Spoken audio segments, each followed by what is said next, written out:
통일군주 다윗과 솔로몬이 이룩한 이스라엘은 주전 1000년부터 920년까지 80년 동안 이스라엘 역사상 가장 찬란한 번영의 시대를 누렸습니다. 그러나 솔로몬과 그의 아들 르호보암 왕의 실정과 종교적 배교로 점차 쇠퇴하다가 마침내 주전 922년 북왕국 이스라엘과 남왕국 유다로 분열되었죠.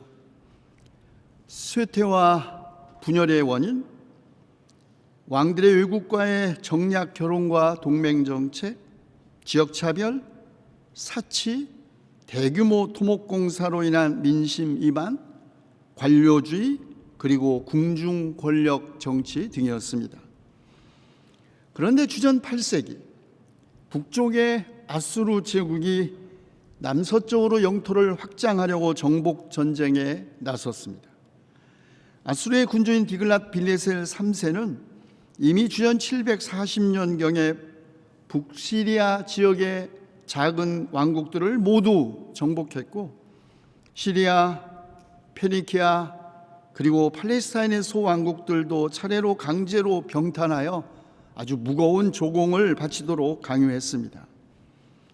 아수르는 주전 734년 마침내 팔레스타인에 진출했고, 심지어는 이집트 국경까지 육박해 내려갔습니다. 가공할 만한 군사적 팽창에 아수르에게 저항했으나 저항한 모든 왕국들 모두 잔혹하게 진압되었습니다. 시리아와 북왕국 이스라엘이 주도하는 시리아 에브라임 전쟁이 일어났는데, 북왕국 이스라엘은 형제국인 남왕국 유다에게 반아수르 연합 전선에 동참하도록 요구합니다. 만약에 동참하지 않으면 남왕국을 치겠다고 협박했죠. 남왕국 유다는 진퇴양난에 빠졌습니다. 거부하면 형제국인 북왕국 이스라엘이 공격할 것이고, 연합전선에 가담했다가는 자칫 아수르에 의해 보복당할 것이 두려웠기 때문입니다. 바로 이런 상황에서 예언자 이사야가 등장합니다. 이사야는 유다왕 아하스에게 북왕국 이스라엘의 연합전선 구축 요청에 응하지도 말고, 그렇다고 아수르 제국에게 원군을 요청하지도 말라고 권고합니다. 오직 하나님의 주권적인 도우심을 믿고 외국 군대에, 외국의 군사력에 의지하지 말라고 한 것이죠.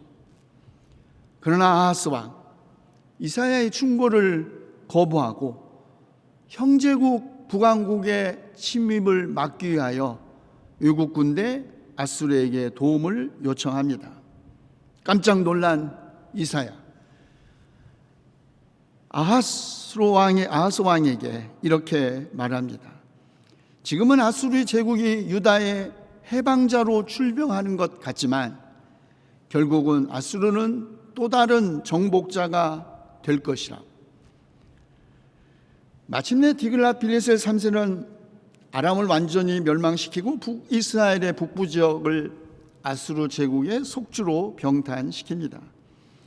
북이스라엘의 왕 베가 막대한 조공을 지불하고 간신히 파멸의 운명을 면했지만, 뒤이어 일어난 구테타에 의해서 왕위를 상실하고 왕이 된 호세아, 그 후 이집트와 동맹을 맺고 다시 반아수르 전선을 펼칩니다. 격분한 아수르의 살마네셀 5세, 그는 곧바로 이스라엘을 침략하여 3년 동안 북왕국 이스라엘의 수도 사마리아를 포위했습니다. 그리고 그의 아들 사르곤 2세 때 마침내 주전 722년 사마리아를 함락시키고 수많은 상류층 인사들을 포로로 잡아감으로써 북왕국 이스라엘은 역사에서 사라집니다. 그러나 불안한 것은 남왕국 유다도 마찬가지였죠. 유다는 서둘러 조공을 바치는 봉신 국가가 됨으로써 겨우 아수르의 공격을 피할 수 있었습니다. 그런데 주전 705년 아수르의 왕 사르곤 2세가 죽자 다시 팔레스타인에 있었던 작은 왕국들의 봉기가 시작되었고, 유다의 왕 히스기야는 비밀리에 이집트로부터 군사적 지원을 약속받고 반아수르 봉기의 선봉장이 됩니다. 그러나 아수르의 새로운 군주 사네립, 주전 701년 정복 원정에 돌입했습니다. 파죽지세로 팔레스타인 지역을 점령하기 시작했죠. 마침내 유다를 포위한 사네립은 히스기야 왕에게 조공 외에도 엄청난 전쟁 배상금을 지불할 것과 항복을 강요했고, 히스기야는 곧바로 사네립에게 굴복함으로써 겨우 예루살렘 성이 함락되는 참변을 피할 수 있었습니다. 예언자 이사야는 바로 이런 시기에 유다의 정치적 위기의 그 한 복판에서 하나님의 말씀을 대언했고, 주전 740년부터 701년에 이르는 이 긴 40년 동안 유지되어 왔던 국가적 위기 속에서 갈 길을 잃고 우왕좌왕하는 유다 왕실과 고통받는 유다 백성과 함께 했던 것이죠. 두 차례에 걸친 아수르의 정복 전쟁이 남긴 그 역사의 짙은 어둠 속에서 이사야는 빛을 찾아야 했고, 절망 속에서 희망을 선포해야 했습니다. 그리고 그 희망, 다윗과 같은 새로운 이상적인 왕 메시아에 의해서 실현되리라고 믿었습니다. 그 메시아, 공평과 평화의 왕국을 세울 것인데, 그 왕국이야말로 아수르의 야만적인 세계 정복 질서에 대한 새로운 대안이라는 것이죠. 메시아는 자기 백성을 내리누르던 멍에를 부수고 그들의 어깨를 짓누르던 통나무와 압제자의 몽둥이를 꺾으시고 침략자의 군화와 피 묻은 군복을 모두 불에 태울 것입니다. 그리고 메시아의 도래와 함께 어둠 속에 헤매던 백성은 큰 빛을 보고 죽음의 그림자가 드리운 땅에 사는 사람들도 그 빛을 보면서 크게 기뻐할 것이라고 예언했습니다. 그러나 예언자 이사야가 꿈꾸고 예언한 메시아의 나라는 아수르의 파멸과 자기 조국 다윗 왕조의 재건에 머물러 있지 않았습니다. 이사야가 꿈꾸었던 메시아의 나라, 그 나라는 전쟁 그 자체가 없는 나라, 갈등 없는 세상, 모든 무기가 농기구가 되는 나라였죠. 주변 강대국에 의해서 자기 나라가 멸망해 가는 것을 보면서도 이사야는 매우 독단적이고 폐쇄적인 민족주의자가 아니었습니다. 그는 적의 파멸과 자기 민족의 회복을 넘어 역사의 전적인 새로움을 꿈꾸었던 것이죠. 메시아의 왕국에서는 이리가 어린 양과 함께 살며 표범이 새끼 염소와 함께 누우며 송아지와 새끼 사자와 살찐 짐승이 함께 풀을 뜯고 어린아기가 그것들을 이끌고 다니는 나라입니다. 암소와 곰이 서로 버치되고 그것들의 새끼가 함께 눕고 사자가 소처럼 풀을 뜯는 세상. 젖 먹는 아이가 독사의 구멍 곁에서 장난하고 젖된 아이가 살무사의 굴에 손을 넣어도 서로 해치거나 파괴하는 일이 없는 그런 나라 말입니다. 이사야의 이 예언, 이 말씀, 역사상 수많은 유토피아니즘, 수많은 평화 사상에 무한한 상상력을 불어넣었죠. 이사야는 폐쇄적 민족주의를 넘어 국제주의로, 아니 국제주의를 넘어 지구적 차원의 평화, 자연과의 화해, 생태적 회복을 꿈꾸었던 것입니다. 그리고 그런 회복, 더 많은 힘과 무기, 전쟁과 승리에 의해서가 아니라 오직 하나님을 아는 지식이 땅에 가득할 때 성취된다고 말했습니다. 하나님을 아는 지식입니다. 다른 지식 아닙니다. 오늘 우리 인류가 코비드19의 세계적 대유행, 기후위기가 왜 발생했는지 몰라서, 바이러스와 생태계에 대한 지식이 없어서 파멸로 치닫는 것 아닙니다. 우리는 같은 종의 역사에서도 가장 많은 지식을 가지고 있는 호모 사피엔스입니다. 그 어떤 다른 인간 종보다 더 많은 지식을 가지고 있고, 특별히 지난 200년 전부터 축적된 지식으로 우리는 세계를, 아니 지구를 근본적으로 변화시켜 왔습니다. 인간의 지식이 만들어낸 재앙, 다른 지식으로 극복될 수 있다고 생각하는 사람들이 있습니다. 소방관이 불을 냈다고 소방관이 불을 끄지 않는 것 아니듯이, 인간이 지식이 만들어낸 이 지옥을 천국으로 바꿀 수 있는 것도 인간의 지식이라는 것이죠. 맞는 말입니다. 그러나 하나님을 아는 지식은 인간이 세계의 중심이 아니라는 것을 깨닫는 지식이죠. 인간 중심주의가 초래한 이 엄청난 재앙 앞에서 겸손해지는 것, 그것이 하나님을 아는 지식입니다. 호모 사피엔스, 호모 데우스로 우리에게 잘 알려진 유발 하라리가 그의 또 다른 책 21세기를 위한 21가지의 재현에서도, 그래서 겸손, 인간이 지구의 중심이 아니라는 걸 인정하는 것, 겸손을 21세기를 구하기 위한 21가지의 재현 가운데 하나로 지적했던 것입니다. 그런데 성경은 하나님을 아는 지식만이 불가능한 가능성이라고 합니다. 불가능한 가능성. 여러분, 이리와 어린 양, 표범과 새끼 염소가 어떻게 함께 살고 함께 누울 수 있겠습니까? 사자와 송아지가 어떻게 함께 풀을 뜯을 수 있겠습니까?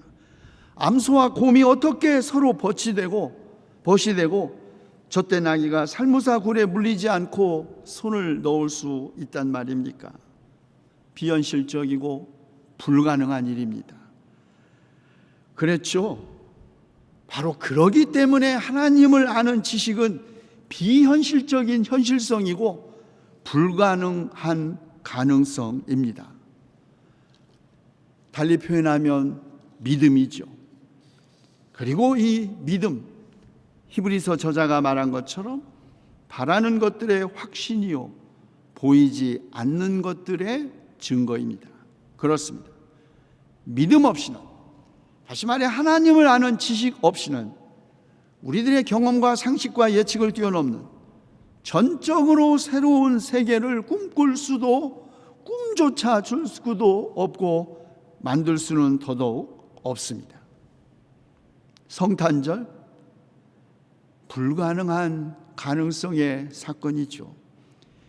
창조주이시며 전능하신 하나님이 인간이 되셨다는 것, 이 세상에 오셨다는 것, 불가능한 일은 아닐지 몰라도 이해하기는 어려운 일입니다. 그것도 베들레헴 시골 마을에서 요셉과 마리아의 아들로 태어나셨다는 것, 더더욱 이해할 수 없습니다.